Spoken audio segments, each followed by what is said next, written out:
Hello friends, আজকে আমি থাকতে চলেছি বঙ্গতলা শ্মশানের মধ্যে 24 ঘন্টা। এই শ্মশানটা যে এতটা ভয়ানক হয়ে যাবে সেটা আমি স্বপ্নেও ভাবিনি। লাস্ট পর্যন্ত আমি এমন কিছু আওয়াজ শুনতে পাবো সেটা কল্পনাও করতে পারিনি। দেখো গাইস, এই পরিবেশটা পুরো ভয়ঙ্কর আছে। আমি ভাবতে পারছি না এই পরিবেশে কিভাবে 24 ঘন্টা কাটাবো। গাইস তোমরা দেখো এই জায়গাটা কতটা ভয়ঙ্কর আছে, কিন্তু আমাকে তোমাদের জন্য চ্যালেঞ্জটা কমপ্লিট করতেই হবে। এক ভাই আমাকে কমেন্ট করেছিল এই চ্যালেঞ্জটার জন্য, এই চ্যালেঞ্জটা আমি অ্যাকসেপ্ট করার জন্য এখানে এসেছি। গাইস আমাকে তো 24 ঘন্টা এখানে থাকতে হবে, তাই ভাবলাম একটু ঘুমিয়ে যাই। দেখো গাইস, আমি ঘুম থেকে অলরেডি উঠে পড়েছি। এখন বাজছে, তোমাদেরকে দেখাই 12টা 39।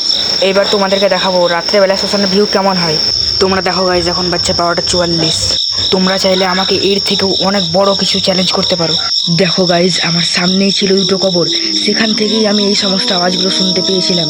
চ্যানেলটা তোমরা প্লিজ সাবস্ক্রাইব করে দাও এরকমই ভূতের ভিডিও পেতে, আর এর থেকেও বড় কিছু চ্যালেঞ্জ করো।